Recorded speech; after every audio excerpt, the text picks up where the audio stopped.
Hello, it's me, Julian Greystoke. Welcome to my living room, because I just didn't feel like setting up my usual filming room. What do you guys think of the gold lip gloss? I think it makes my lips disappear, but also it's sparkly and I like sparkly things. Okay, today's book review is a little bit weird. This was a request from one of my patrons, and as you guys might know, at a certain level on Patreon, you can boss me around, which is make suggestions for videos that I can do.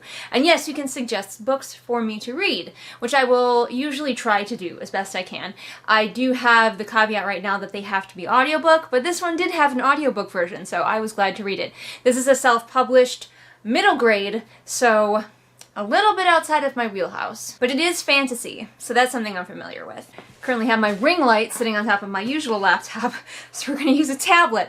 This is just, why do I film in the living room? It just makes things 10 times harder, and yet it's so much more comfortable. I can also never remember the title of this one. It's The Gatekeeper of Fantasy Word. So the book is The Gatekeeper of Pericael. Right away, gatekeeper is an interesting choice. Hearing gatekeeper brings up a different sort of thought in people's minds today that it would have like in the past. This version of gatekeeper refers to someone who is in charge of keeping watch over an actual gate. Although he doesn't actually do a lot of gatekeeping, see, it sounds weird, of keeping this gate within the story, so the title is a miss for me, but we're just gonna keep rolling. The cover is okay. I think for a middle grade it works. I'm not really up on like what's popular in middle grade.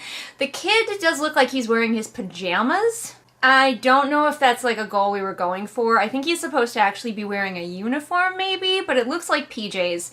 And so it looks like this like little kid in his pajamas is stumbling into some sort of portal, and that's not really what the book is about. So overall, I give the cover 2 stars. All right, let's read the synopsis, shall we? Me looking down at my lap where the tablet is sitting. 12-year-old Porter would much rather spend his weekends playing soccer than channeling spirits in the parallel universe of Pericael. Unfortunately for him, Porter's family has guarded the gate between Earth and the monster-filled Pericael for generations, so he's not getting out of gatekeeper lessons anytime soon. To be fair, it's only his mother. His dad is there. His dad isn't also present, but barely.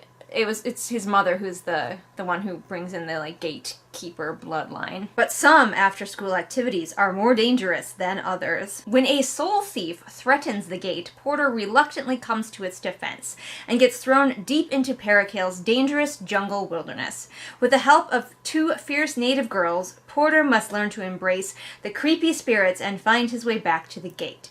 But the soul thief is racing for the gate too, and if he gets there first, Porter won't have a home to go back to. So that synopsis is fairly accurate. Most of this story does take place in Pericael. This is a portal fantasy, but the main character is familiar with the world that he is portaling into, unlike many portal fantasies where the character is going through a portal for the first time. Let's look at my notes, okay? Like I mentioned, this is a middle grade, and I am not a middle grade reader. I do like YA, but middle grade skews a little bit too young for me, and this book did not change that. This was not the middle grade that suddenly made me love middle grade. Here's an issue I ran into with this book, and we'll be talking about it more as we go. This book is not for adult Julian. Adult Julian would give it like 2 stars max. But like 12-year-old Julian? When I was reading, I tried my best to put myself in the shoes of a younger me back when I did read middle grade, probably even younger still. I don't even remember how old I was when I was reading middle grade, because I was a fairly advanced reader. How old are you supposed to be when you read middle grade? Baby Julian would have enjoyed this a lot more than adult Julian, so it was really difficult to decide how I felt about this book, because it is middle grade and it is meant to be read by people much younger than me, and so I naturally, as a whole 35-year-old adult, it just didn't speak to me that much because it wasn't written for me. But I still gave it my best of a review.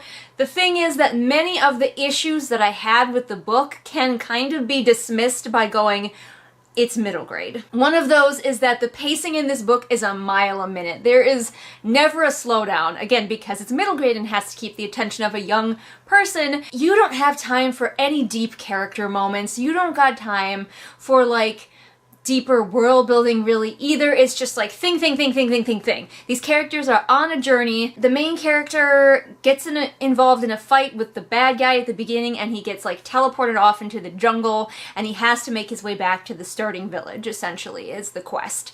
And he's got these two girls helping him, and his best friend cousin, this other boy from his world. So they have to journey back, and it's just like situation. There's no rest, and as an adult that is incredibly tiring to read, but as a kid it's probably better. Kids like to be like constantly engaged, so it's probably better. Also, the characters were very flat and one note, but again, it's middle grade, so you don't expect such complex characters because that might be lost on a younger reader.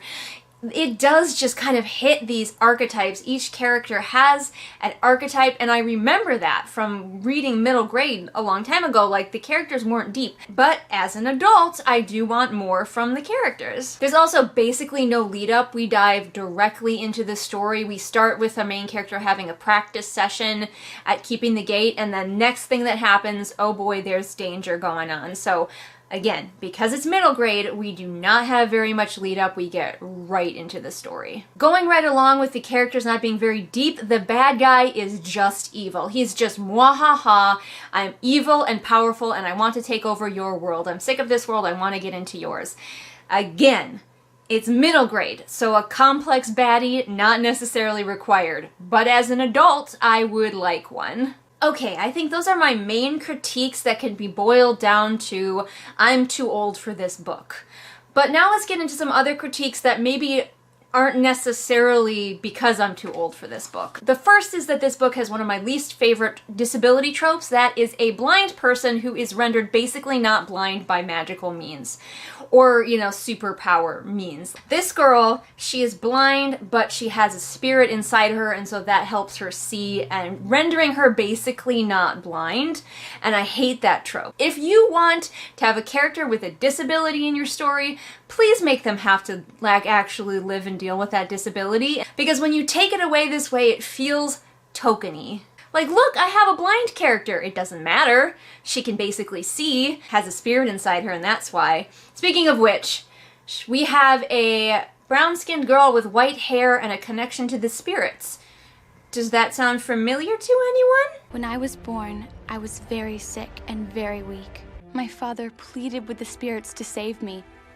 My dark hair turned white. I opened my eyes and began to cry, and they knew I would live. I was really also starting to wonder about the mental health of the comic relief character in this book, because his cousin is the comic relief character, and he is so ridiculously chill. Like, he's the one who's never been in this world before. He's the one who gets to ask all the questions that the reader needs to know the answers to understand the world, but he is too chill. Nothing scares him. Never. And I thought maybe he was going to have an arc where he, like, learned that maybe he should be afraid and respect this world. But no. He is always confident that they are going to succeed. He is never afraid of anything, even in these life or death situations. And the explanation of why is not good enough. This kid has zero self-preservation. I'm worried about him. Can somebody please check on him? He's going to walk into traffic, fully believing that no cars will ever hit him. Like, this kid worries me. Speaking of types, everybody does have their archetype. We have the main character who is the worrywart archetype. We have the warrior girl who is the warrior crabby pants archetype. We have her sister, the blind one, who is the spiritual one archetype, and we have Ames, who is the upbeat comic relief type. And they will never deviate from these. Those are their personalities.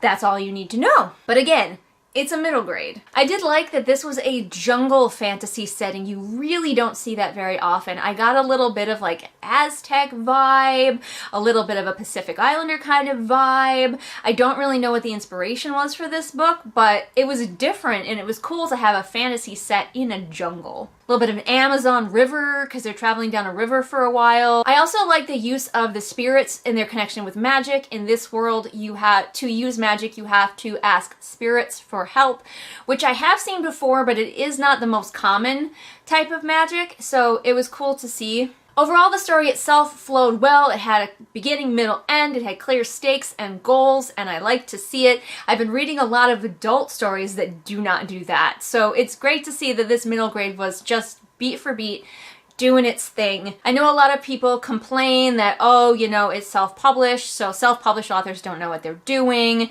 but this author does know what she's doing, so you can shut your mouth. And the writing itself, the craft was solid. I would not have been surprised to pick this up from an actual bookstore shelf. If I didn't know that it was indie, I would not have gone, oh, this is indie. I have written the magic system is more complex and had better rules than the Savior's Champion / the Savior's Sister, and it's true. This middle grade was better at magic than TSS and TSC. That was my last note. This was a solid little middle grade that would be fun for a young reader, but as an adult, it did not transcend into making a middle grade enjoyable for me to read as an adult. It was a quick read, I got through it fast, but also it never stood above any other middle grade. But yeah, if you have a middle grade reader who loves adventure stories, fast-paced stories, magic, definitely consider getting them this book. Those were all of my thoughts. I hope this was a satisfactory review for the patron who suggested it. If you would like to become a patron and get one of the many rewards offered over on my Patreon, links are in the doobly-doo, as well as links to all of my social media. Plus, patrons help me self-publish my own books. Speaking of which, if you are interested in a fantasy romance that is more for adults, then you can check out The Wolf and the Hawk. It's a romance with a plot, so if you like a little kissing and a little killing, this might be the book for you. Thank you so much for watching, and I will see all of you again next time with whatever it is I happen to be doing next time. Bye! And 1 and 2 and 3 and 4 and 1 and...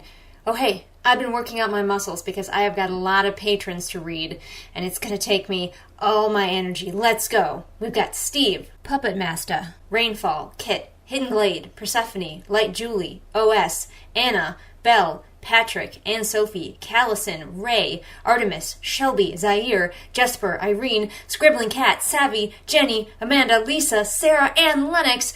Whew! That was a workout, but I made it through. And you can bet that you have never heard of a better group of patrons in your entire life. You haven't. You just haven't. It's impossible. Come, little children, I'll take thee away into a land of enchantment.